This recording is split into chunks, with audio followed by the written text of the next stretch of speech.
All right, guys, welcome to 5,000 Miles, where we react to and review our favorite television shows and movies. My name's John. I'm over in Philadelphia. And I'm Vince, and I'm 5,000 miles away on Maui.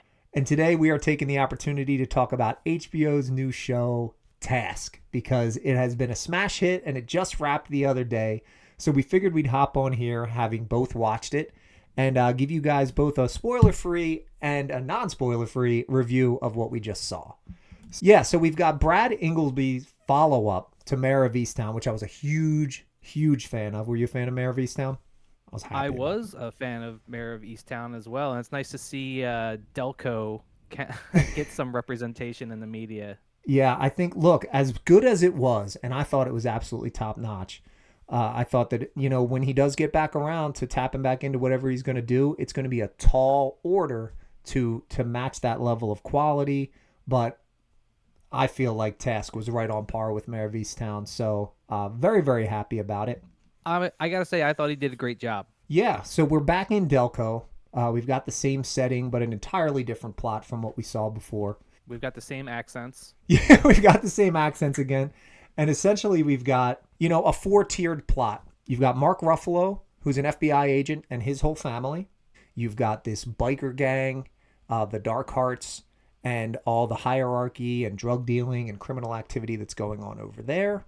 You've also got a task force of FBI agents that are having to take on this criminal activity that really kind of drives the plot. There's 4 of them that get involved.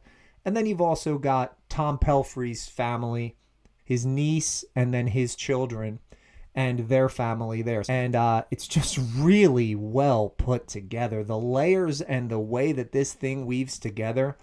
Anybody here to try and figure out, hey, whether I should check this out or not? This is top-notch television, guys. Incredibly well written, incredibly well cast, perfect execution.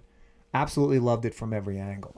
Yeah, it's definitely worth watching. I would say if you haven't seen it yet, go watch it right now and then come back and watch the rest of this video, because I couldn't recommend it highly enough, and I think from here on out we're going to have some spoilers as well, so... Yes, so spoiler alert, here we go. Let's get into the actual plot of Task, what we thought of it, and what we thought was so great about it. First and foremost, we have to address the accents once again. As we know, Mayor of Easttown was famous for having that Delco accent. Yeah. They made fun of it on Saturday Night Live. I don't know, we know. All I know is what we don't know. With a very specific accent. Oh no. I know her. It's Owen's Dirter. Dirter? And Delco is short for Delaware County, which is the area right next to Philadelphia. It does feel like they're leaning into it a little bit too much. Yeah, make no mistake. You hear me talking? I'm from Philadelphia. I live in Philadelphia right now, and I ain't necessarily talking about getting a hoagie from the Wawa, okay? I found out about a new house. You want to go scope it out? You want to go scope it out, hun? But the fact that they're even bothering to do it at all and shed light on the fact that there's this specific accent in this specific part of Philadelphia, as much as it is laid on a little too thick, It is a little too thick, but is. I mean, to be fair, I do know some people that sound like that. So look, I think that when you're coming into a brand new show like this with expectations high budget, big time HBO show, you needed the gravitas of a goddamn heavyweight actor like Mark Ruffalo.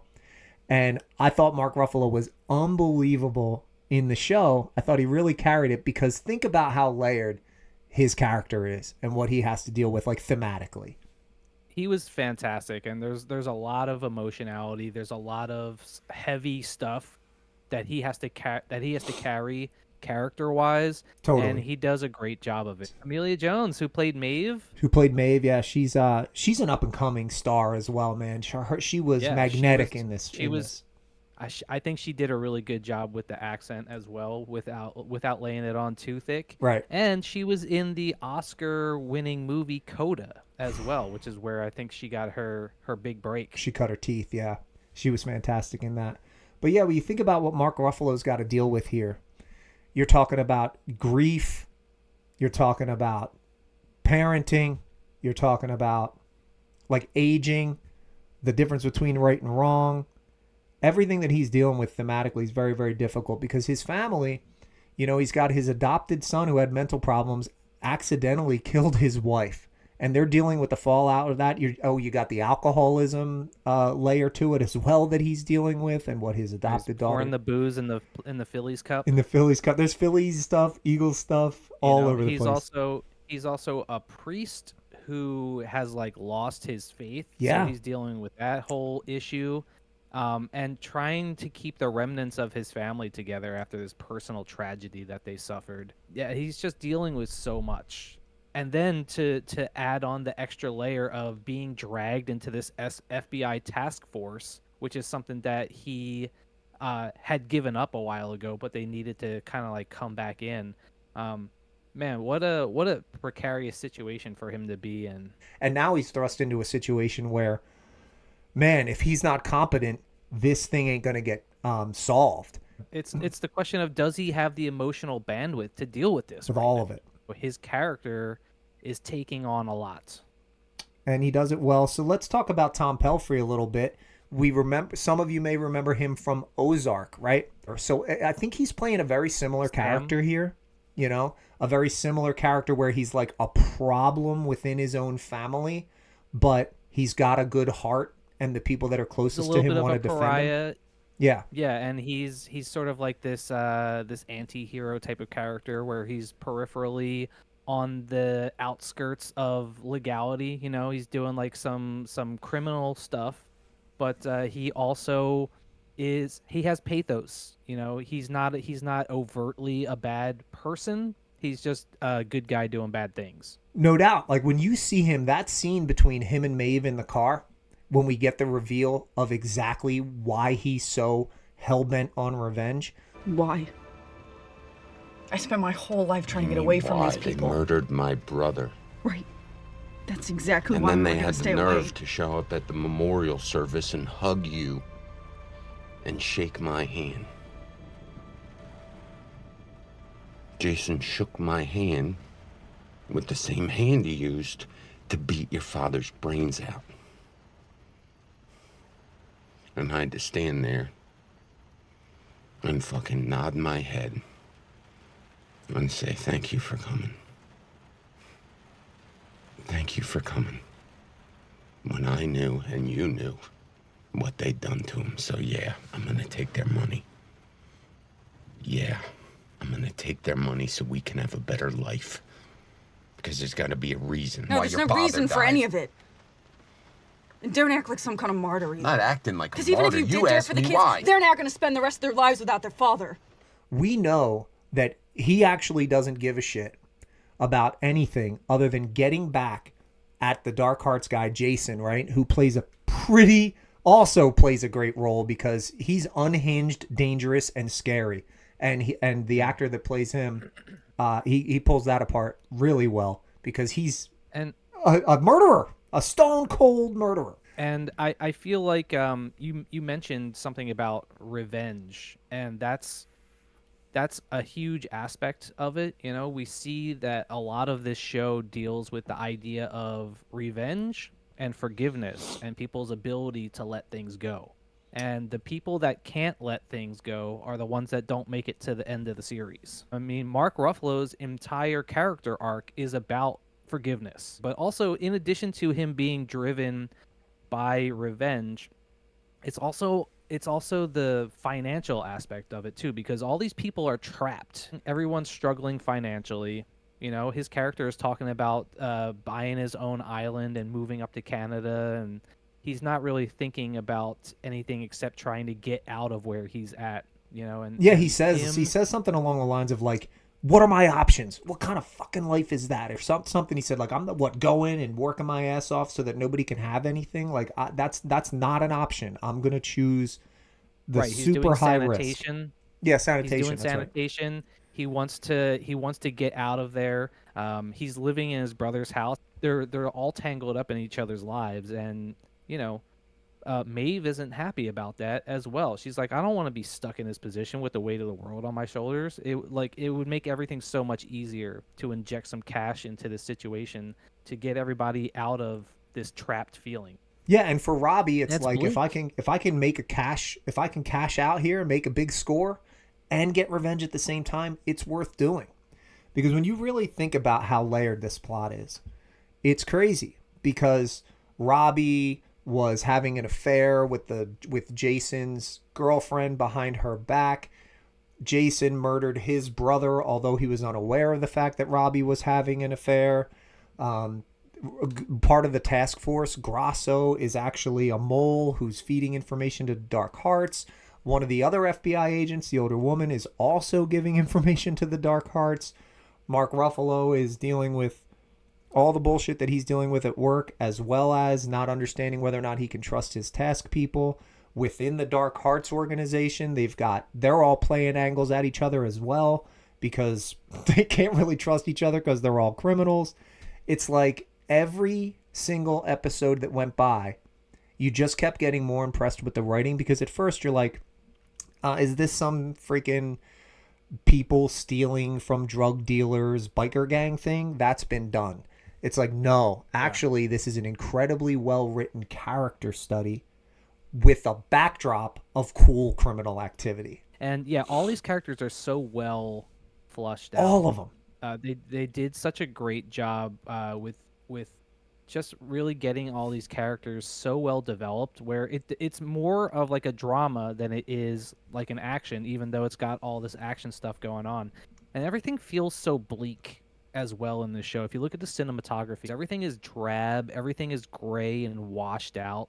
When they do the flashback and we see what Robbie's relationship was like with his brother, and they're kind of at the quarry and they're sitting on the car hood talking to each other about life, and Maeve and whoever else is, and his kids are swimming and stuff like that, they brighten that scene up. If you noticed, they brighten it up because we're in the past, trying to let us know that we're in the past. But I thought that was the one moment where they were like, hey, there is beauty in these people's lives, and it's been stolen from them. And that's kind of what this is about. Or it was. It was literally and figuratively a brighter time. Yes. So that was the only time that they did that. Yeah, so let's actually talk about the kid. And he's this innocent little child who's thrust into this ridiculous situation where he's quasi-kidnapped, and everybody who's coming in contact with him is kind of falling in love with him to some degree, because they can see how innocent and unfortunate this, kid who's at no fault whatsoever. There's a dangerousness to how that's all going to result, right? We don't know what's going to happen with this little kid. So there's another layer that I didn't even mention was that whole what's going to happen with him. This kid being a witness to everything that they did is a huge liability. Huge problem. So if he was like Todd from Breaking Bad, they would have just executed the kid and gotten rid of him. But we can see that Robbie's got too much of a heart to just kill the kid. No chance. And they're not going to let that happen. And so it's this kid is like a sword of Damocles just dangling over their heads at all times. But that scene with Maeve and that kid in the crick, and she's teaching him how to float, like they're just like, they find these touching moments to inject into this action-packed crazy plot. But then every once in a while we get these like deeply emotional moments and that was one of them. I think you're a better teacher than your dad. Thanks, Sam.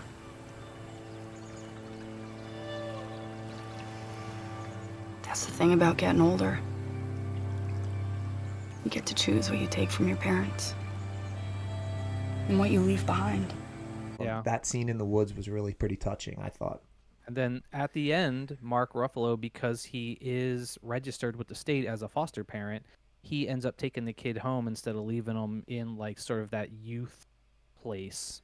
And so then you see that Mark Ruffalo has this internal battle of like, he knows he's not the right person to be taking this kid in, and there's other foster parents that are going to take him in long term. But he has to struggle with the idea of, is he using this kid as a replacement for his own adopted son? And the fact that he was not able to forgive his own adopted son for pushing his wife down the steps and killing her, that comes into play later on at the end. And what a beautiful scene. Oh my God. Was. Yeah. You want to talk about that? Well, let's save that for the end, because I want to talk about a little bit the task force themselves, because the relationship that forms between Grasso and Lizzie was actually pretty significant as well. Lizzie was a really good character, and the dynamics that are breaking out between all four of the members of the task force, you kind of like dig them all, and then they start to like each other, and that was essential to when Lizzie gets hit by that car.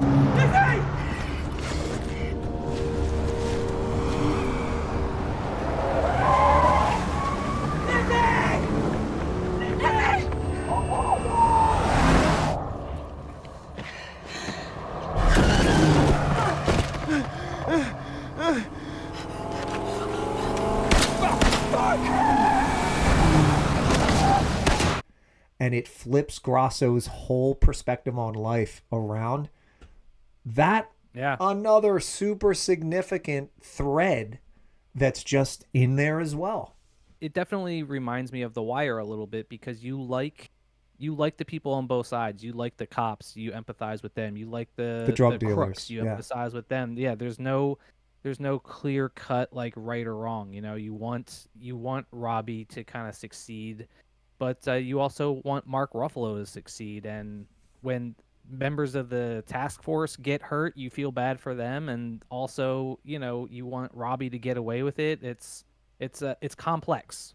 It's totally complex because it's not black and white. no, because even though we do hate all of the Darkheart members, when Jason gets around to killing Perry, and the bartender woman has to kind of sell them out to the other higher members of the Darkhearts gang and tell them where they're at. Even that stuff, even though you know that they're the problem and that they're the true criminals here, you're still like invested in their personal lives as well. Even though you want them to get what's coming to them, you still know that Perry, if he should have just killed Jason outright, but he was too close to him to let that happen. So their relationship was important. So it's just one more layer to the show. So yeah, let's get to how it all wrapped up, and if you were happy with it. It's like dying and all There's that. a lot of stuff happening at the very end of the last episode, and yeah, the pacing felt a little crazy, but I was completely happy with the way everything wrapped up, especially the fact that Mark Ruffalo let Maeve keep the money. I know, it's great, right? I was like, I swear to God, dude, if they don't let her keep the money. He did right Yeah. by her on 2 occasions. They chose not to convict her. He had her back on 2 occasions, which was awesome, because she really was either the kid and Maeve were the soul of the show, right? And I guess Ruffalo as well. But like they were the really truly like innocent people thrown into all this nonsense. So you really wanted to see their stories end well. So they did. Yeah. And I think Mark I want to see her do well. Ruffalo's like, if it's a redemption story, or if there's an aspect of redemption, Ruffalo did right, man. He did right. And I think, did you notice real subtle when you're talking about that gardening scene, and we're supposed to realize that some time has gone by, right? They flash to the Phillies cup that's now being used as like a plant holder. And that was their way of being like, he shook the booze, man. And I thought that was really well done. Did you pick up on that? I did pick up on that. I thought that was brilliant. And then at the very end, we see him gardening with the kid, and he's showing him like how to like to pick the beet and everything, and how big the beet can be. And he literally like takes the kid's hand and is like, "This is how big a beet should be when it's ready to be picked," And so it's about the fact that he's literally the beat in that situation, and he's developed enough where it's time for him to get pulled out of this situation and go to the foster home. And it shows that Mark Ruffalo has finally made this arc as well, where that's right around the time that he has the courtroom scene where we see that he's forgiven his adopted son as well. That was a tearjerker if there ever was one, man, because it was all building. Like, we know that he's got this guilt in the background, that he's like, oh, my son's in penitentiary. I haven't seen him in 13 or 14 months.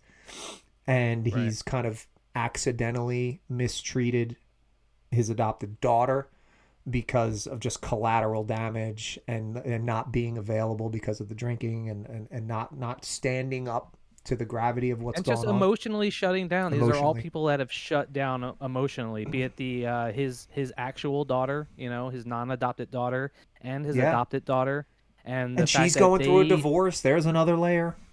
Yeah, so I mean, everybody is like emotionally shut down at this point. But the fact that we see this theme of forgiveness, because the non-adopted daughter says some mean things to the adopted daughter as well, and by Yeah, the end early they're on. able to let that go.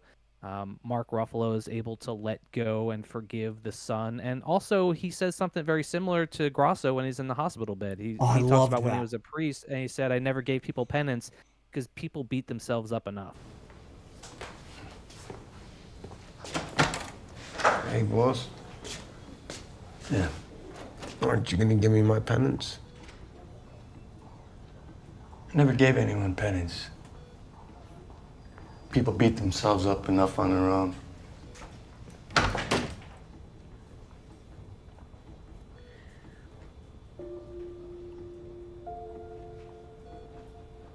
One of the best moments of the whole series. And I think that probably played a role in him forgiving his adopted son, because he knows that the son feels bad. He knows that Devastated. it wasn't done maliciously. It was done because the kid ran out of his Medic- medication during COVID, and it wasn't his fault. Just a tragedy. And he says to him, like, "I don't want you to live with this guilt anymore." And he's trying to get the kid to look at him in the courtroom. And talk about a tearjerker, man. When he's that like, "No, that look at scene got me, dude. Look at me. Look at me. And the kid looks up and he's like, I forgive you, He's like, and "Look I'll at me, be son." waiting for you when you get out. So whatever it is that you're Yeah. going to have to go Come through, right home. you can bank on the fact that I'll be here for you when you get on the other side of this.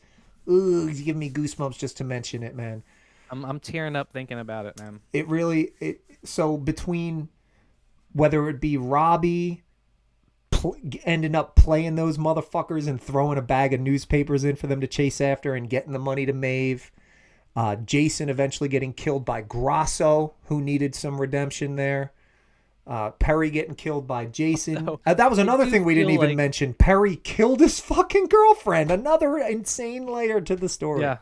Even the FBI older woman who got shot in the shoulder, she kind of redeemed herself as well, because she forced that guy to get them the phone that they needed so that they could actually break the case. So, I love the scene where she's just pounding the pain meds and chasing it with a glass of wine. Nothing says Philadelphia like a Percocet and a glass of Chardonnay. everywhere you looked, it was just brilliant. I can't say enough about it. I loved it. It was 10 out of 10 for me on IMDb. You know how I am with my Right. IMDb ratings. And every episode added more backstory and developed these characters more. And every episode got more intense and Yep. better as it went along. Very rarely do you see a show where every episode is better than the last episode. This was absolutely one of them, no doubt. All right. Do you think it's gonna get some Emmy nods? Yes. I think it's definitely gonna receive a bunch of noms, and I wouldn't be surprised if it got nominated for best limited series. Yeah. It's definitely in the running. No doubt. So, guys, anybody else out there that watched Task, let us know in the comments how you felt about it. If you thought it lived up to Mare of Easttown, what you thought about it just from any angle. If you enjoyed it, if you had any criticisms, love to hear your perspective on it. Obviously, 5,000 Miles is giving this one 2 enthusiastic thumbs up. So, And if you haven't seen Task yet, I think you should go scope it out. go scope it out, guys. All right, well, that's going to do it, guys. Thanks for hanging out. Let us know what you think. We'll see you guys on the next one.